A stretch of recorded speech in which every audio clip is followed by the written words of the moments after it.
In classic NBL1 East fashion, we have a serious traffic jam of teams looking to fill the final spots with only 4 rounds remaining in the season. With COE, Illawarra Hawks, Sydney Comets, Canberra and Sutherland essentially locking up the top 5, there is 7 teams who can fill the final 3 spots in the playoffs race.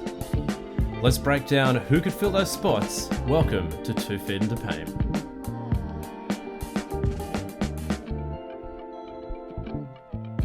Now, just before we get started, please give us a like, subscribe, and share this stuff around, whether you're on Spotify or YouTube.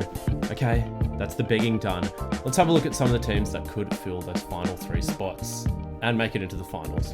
First of all, we have the North Bears men, who have had quite the resurgence as the year has gone on. Really sluggish to start the year. Defensively, they were quite solid, but offensively, they really struggled. Some games where they were getting around 50, 60 points a game, which we know in this competition isn't going to quite cut the mustard, but they made some adjustments as the year have gone on, and they've been led all season by Hunter Goodrick, who is just having a star 5, all-star kind of season, averaging 16 points, 11 rebounds, and doing that of 46% shooting. It's been a great story seeing Hunter Goodrick come back from college, 4 years at college at California Baptist University, back to his junior club, and he is just dominating. Put him at the power forward, put him at the center, no matter what he does, he just gets the defense to collapse, draws a lot of attention, which opens things up for other players. But you put him into the post, whether it's that step back jumper or just powering through to get the bucket, he's been pretty much unstoppable. And the big thing there is that 46% field goal percentage. It's been reliable all season. However, when you do have a post-dominant star, I think it is easy for teams to adjust because they just collapse, suffocate the paint, and dare you to shoot. If your shooters aren't making their shots that night, then I think it is easy to stop. But Hunter Goodrick, nonetheless, having a great season. To go alongside Hunter Goodrick, Austin Patterson, the import signing out of Montana University, the Grizzlies, joining the Bears now.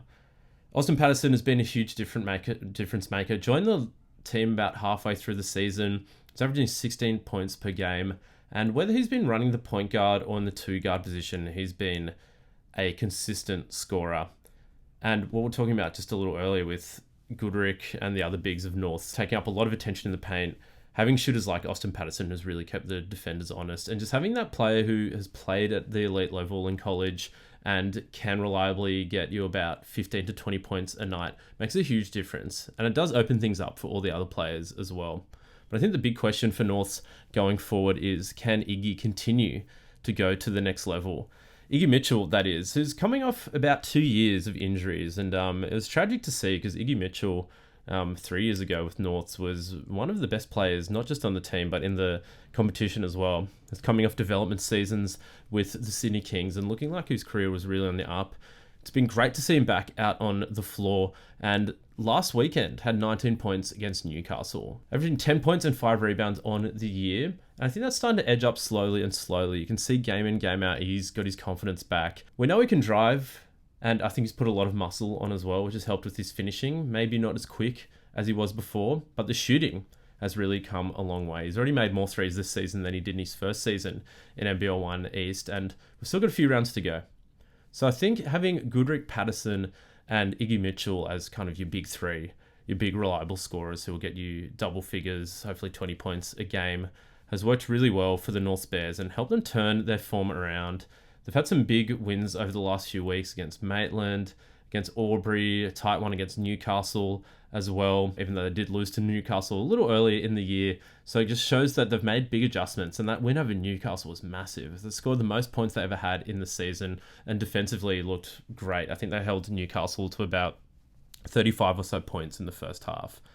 So we know Tom Gallup's teams are always going to be good defensively. It's just that offensive question. Also, a big thing that has been working for Norths in this resurgence has just been that guard rotation. They've got great guards. They've got Micah Young, Robbie Moore, Jake Weinstein, and Matty Waisha as well. Let's just talk about Matty Waisha for a second. Has been one of the pickups of the season. In some of those games, he's been their second option offensively, and as well when he's had the point guard responsibility, he's been playmaking really well, running the offense to perfection.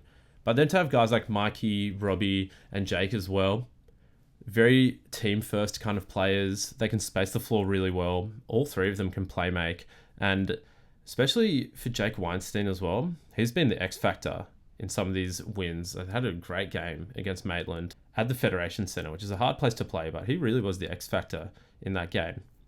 Figuring out who is your starting guard out of those four, it's a little difficult. They all are talented, but the good thing is it gives Coach Tom Akamarmoi a lot of different looks, and if one guy's not really on that night, then you can put in one of the other ones.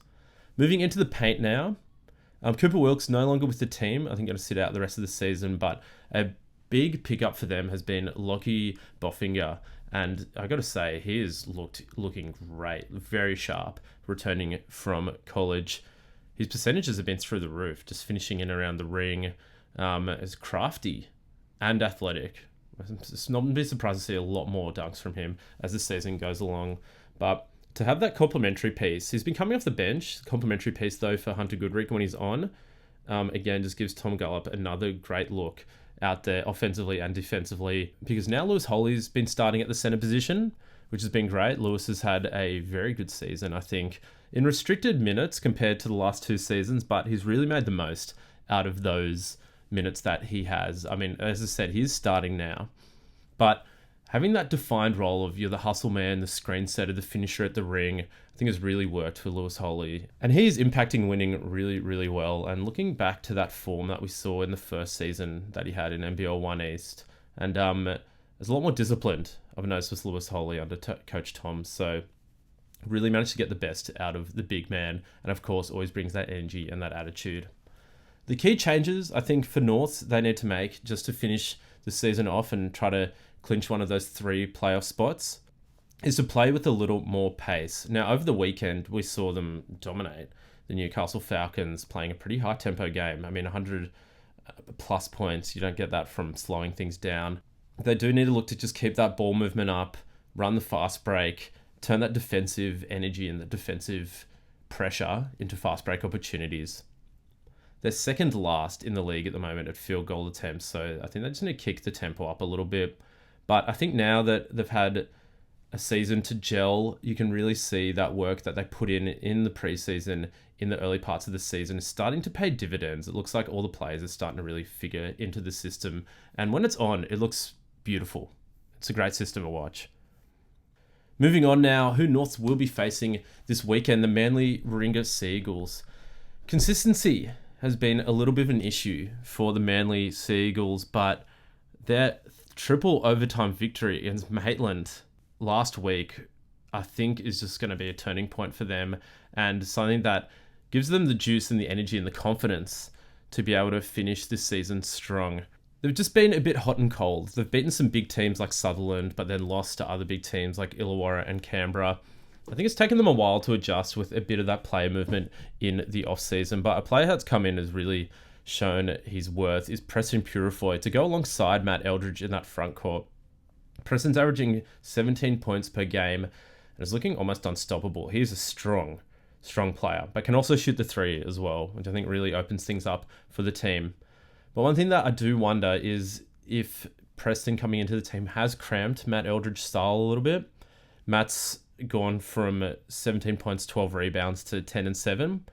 You can look at that two ways, that Eldridge has to do less of the dirty work and just can play more in the team system, or maybe that him and Preston are kind of getting in each other's way. I think they're both phenomenal players, don't get me wrong on that one, but having two bigs that do prefer to play out in the perimeter, do like to get shots up, can mean that the paint is kind of like vulnerable, not just offensively, but defensively too. But for Coach Tim Hill, it's not a bad problem to have. And when those two are clicking with each other, then they look unstoppable.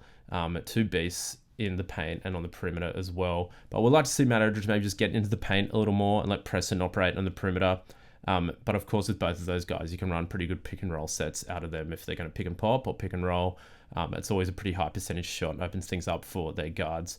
Of course, Mason Bragg is doing his thing. He's having a phenomenal season. Has had some scoring issues here and there, but I think that's a testament to the rest of the team. I think they're a lot more spread out this year. But Mason Bragg, talking about plenty on this channel. So I won't go on about him for too long. Just go check out his highlights. Do yourself a favour. It's a real treat.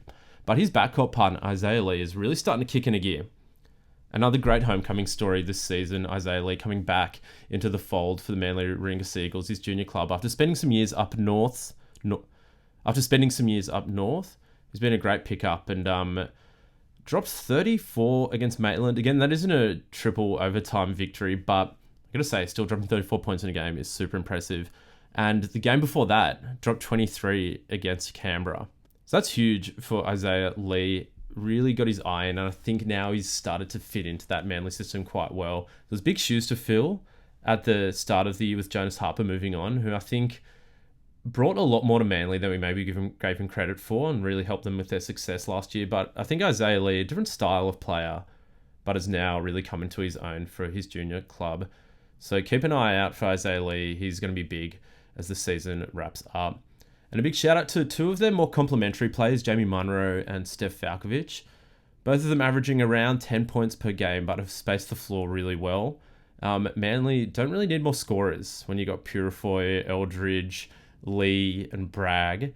So Munro and Valkovich, got to give them credit for being unselfish and accepting their role, but they've done it really well. And both those players, I think, are really talented. Valkovich is more of your traditional three-man, whereas Jamie Munro kind of has the skill set of a point guard or a shooting guard. So that actually gives them two good options. But big shout out to either of those guys. Valkovich gets the start. Munro typically comes off the bench. But either one you put out there has been really reliable and consistent.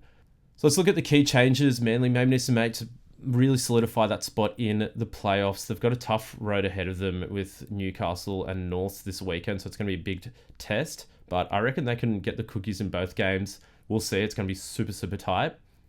But looking for inside scoring is going to be their big thing. I was just talking about it a little earlier.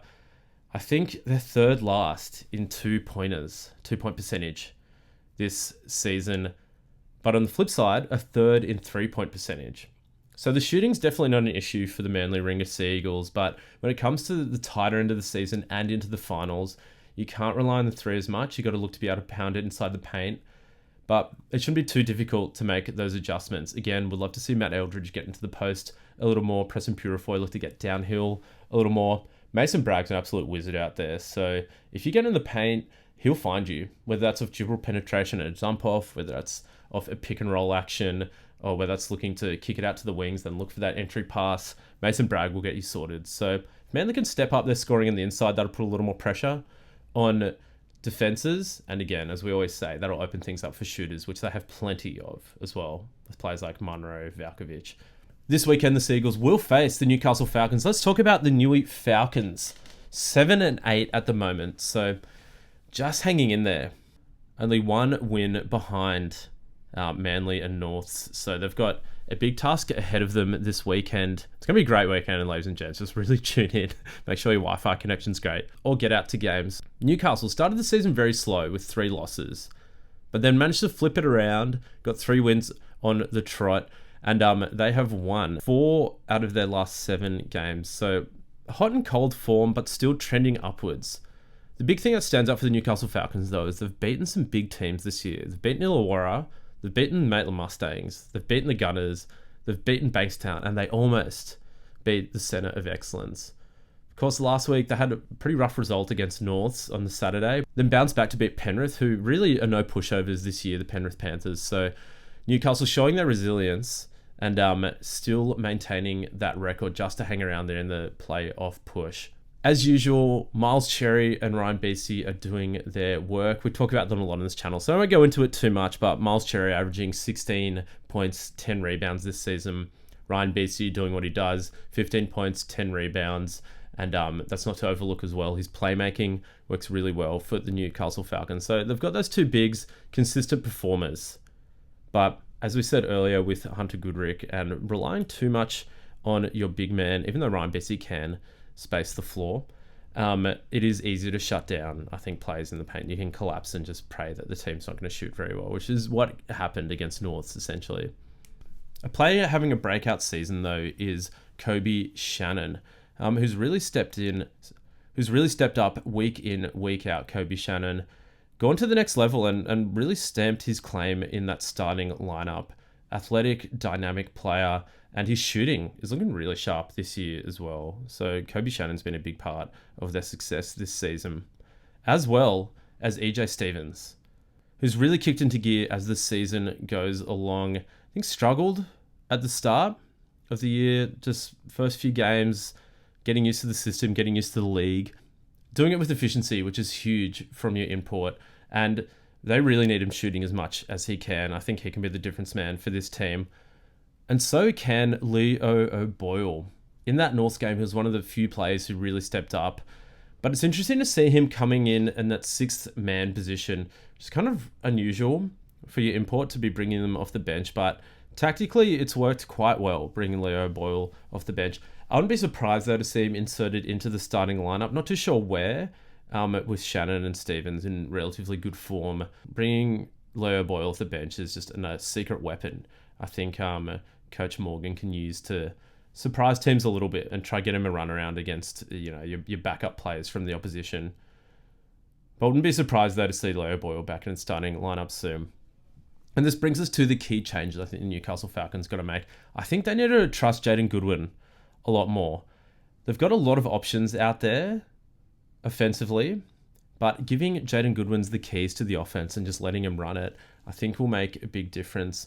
I think we saw that over the weekend. Didn't play a whole lot against Norths. Didn't get the start either, so they didn't really have a true point guard out there starting the game, which again puts a lot of pressure on Ryan Beisty, not just to score and rebound and defend, but also to play make as well, which is a large load for Ryan Beisty, who is a top quality player, but you want to take a bit of the pressure off him, and I think having Jaidyn Goodwin in the starting lineup, giving him those minutes, giving him the keys to the offense to set it up has worked really well. Another key change as well is going to be points off the bench. Now, I said we got Leo Boyle coming off the bench, but who else can step up? As Clinton has had some good games this season. Mason, the big, has looked really sharp too, but they are really struggling with bench points at the moment. So I think that could really help and take a bit of the load off those starters. We'll see this weekend as they take on Manly. It's going to be a huge test, but I think that advantage they have with the bigs could help them take down Manly. We'll see, ladies and gents. I'm not here to make any predictions. Next up, we have the Central Coast Crusaders, who are going in the wrong direction at the wrong time of the year. They are still 7-8 at the moment. And when the Central Coast Crusaders are on, they are such a fun team to watch. A really great quality team to watch. We did do a video about them earlier this year, so I'm not going to talk about them too much here. So go check that out on YouTube or listen to that one on Spotify. But to start the year, they won their first two, then lost their next three, then won two, then lost two. So for the Central Coast Crusaders, it really seems like what side of the bed they wake up on. But there has been a lot of things going their way. At the moment, they are second in the league in blocks, and that's mainly thanks to their big men in the middle. It's Garric Young and Lino Manhom.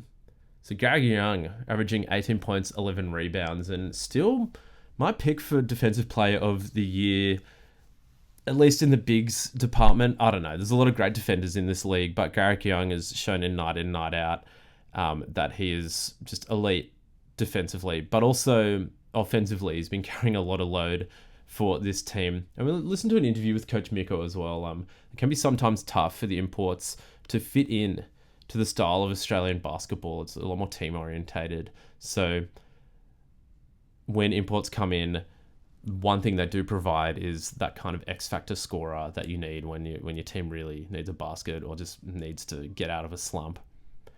Moving over to Lino Manhom as well, 12 points, 11 rebounds, so averaging that double-double. And these two players combined for 4 blocks per game, which is holding down the paint quite well. For the Central Coast Crusaders, Lino Manhom is a giant out there. Again, we did talk about him a lot in the video we did earlier this year, but as the season's gone on, he's just proved to be so valuable. And underrated, I think, as well, offensively. Has a really soft touch for someone his size. Can get those little jump hook finishes and can catch lobs as well. So the front court's looking very solid for the Central Coast Crusaders, but a big adjustment they're going to have to make is how they're going to fill the void of Klarius Amir. So Klarius Amir's headed off to college early, which is a huge loss, but for every setback, there is an opportunity because in a way, this could help them. As not to take anything away from Klarius Amir, who was just shooting the lights out this season, looking so dynamic. But it can simplify their offense.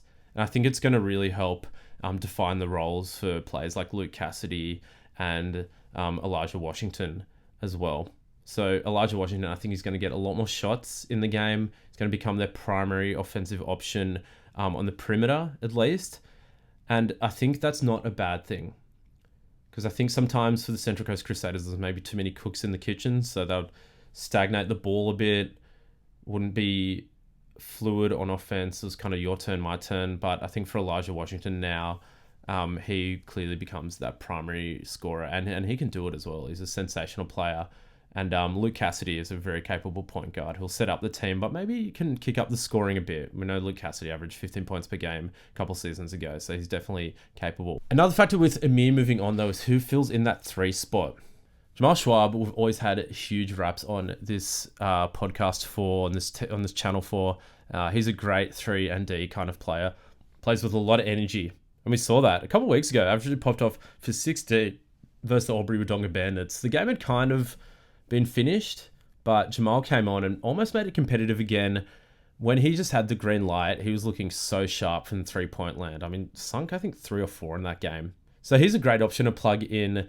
Not going to take up a whole lot of shots and going to fit in really well, especially defensively. I think a player that also applies for is Tom Akamarmoi, who could fill in that 3 spot.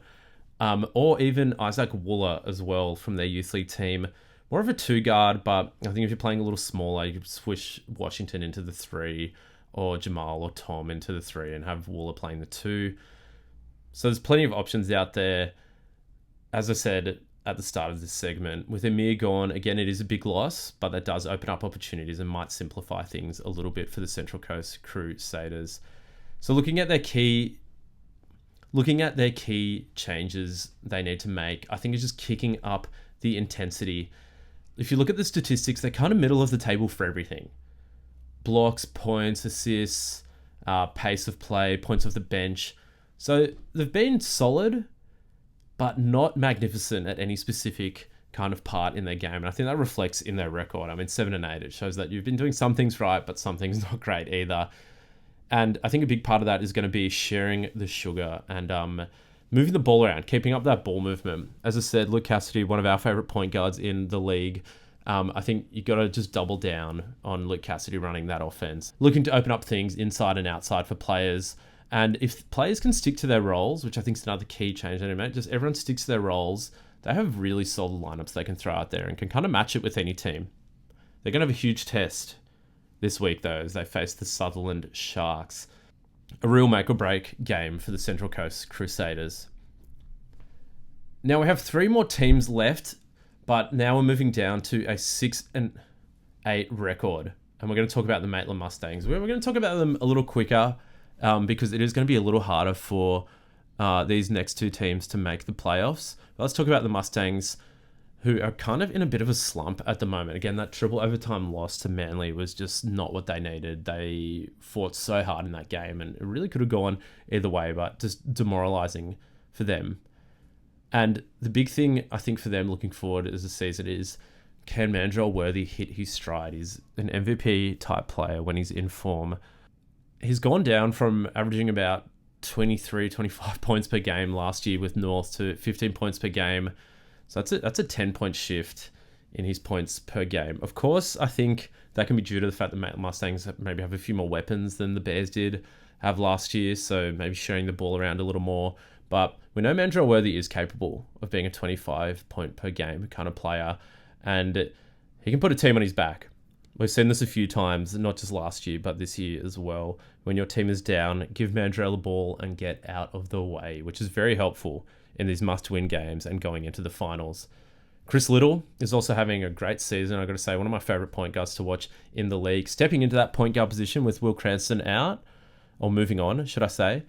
But he's really set the tone at point guard, especially defensively. 2nd in steals per game in the league, and sets the tone from the top of the key, from the top of the arc. He's barking out at his team, getting a runner, getting stance and D up. I'm going to say the Maitland Mustangs defensively have been quite solid this year. It's always been part of their identity, though, the Stangers. Speaking of players being quite solid, Billy Parsons has gone to another level, averaging 15 points per game, 8 rebounds to go along with it, recovering from an injury, and looks like he hasn't really taken a step sideways or backwards. It's only been forwards for Billy Parsons, asserting himself now that he's a consistent starter, getting more minutes, getting more touches, and he's really risen to the challenge. So Worthy, Little, and Parsons, it's a good big three, and then looking down at their depth as well. Got J. Cole and Dan Milburn, who normally finish out the starting lineup. They're both averaging 10 points per game. James Hunter and Luca Vea as well, both having solid seasons.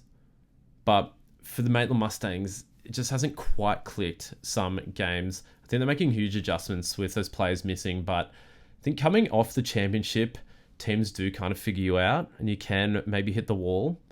But I think for the Maitland Mustangs, they definitely have the talent, and those role players, I wouldn't call them role players, they're kind of star role players, I'd say. J. Cole, Milburn, Hunter, Vea, it's very solid. So they've got good depth at the Mustangers, and that also gives them a lot of different looks, a lot of versatility. But I think the key change they're going to have to make is defending without fouling. Now, the Maitland Mustangs are leading the league in fouls this season, and that's got to change. Because we know they like to play physical, we know they like to play intense defense, but that's bailing teams out a lot. And anytime they get a bit of momentum going offensively, getting some stops as well, then you foul the other team. It just takes the whole life, sucks the air out of your team. At the moment, they are third in points per game in the league, but they really need to start shooting. They are not making many threes this season. They're last in 3 points made and 3 points attempted this season. So that goes along with the defense. They play physical brand of basketball, but they have to, 1, defend without fouling, and 2, look to get those shooters more opportunities. Maybe it's giving Clifford a few more minutes, seeing if Dan Milburn can step up and hit a few more threes. It's been tough because with Gray and Crencelown, they were great shooters and really spaced the floor well. So they've lost those. Look, if they can start getting a few more threes in a game, putting a little more pressure on the defense on the perimeter, then that'll open up things inside for the bully ball that they like to play. The next game is going to be against the Bulls on Saturday, but then on the Sunday, it's going to be a ripper matchup. Bankstown taking on Maitland. Now, let's talk about Bankstown real quick. Again, another team that we have done a video about, so go check that out from earlier this year. We did a full scouting report and breakdown of the Bankstown Bruins, but I think it changes as the year's gone along. Not the year they were hoping for, especially with all that star talent. So I'm not going to ponder on Bankstown too much. I think the big thing for them has got to be defensively. They got to really step it up. Out of all the teams on this list, all the teams contending for that playoff spot, Bankstown concede the most points per game out of any of those teams. And it's been difficult because losing Nay Hightower, having to bring Dom Keys into the lineup, and he had to fill in that void at centre. Gummerjack, good player, but still developing as well. I think those points in the paint, they really got to tighten up. But with players like Cadee, Wolford, and Galloway, we're not even here to talk about it. They get great coverage, the Bankstown Bruins. Those 3 players are just elite. Even Hayden Blankley as well, one of our favourite players. They'll be fine offensively, the Bankstown Bruins, and you would hate to face them in the first round of the finals. Now, there is one more team in contention for the playoff in the men's competition. That is the Hills Hornets, but unfortunately, we have run out of time on YouTube, though. If you'd like to hear my segment on the Hills Hornets, their key players, and how they could make a run for the finals, head over to the Spotify now and listen to the podcast. It's the last segment we have in the whole recording, so go check it out over on Spotify, trying to get a few more people to join us on Spotify. Also, there's only so much time in the week for editing, and we've just kind of run out of time to do the Hills Hornets, although they do have a decent chance with 2 spicy games coming up this weekend. But as I said, head over to Spotify and you can listen to the segment on the Hills Hornets.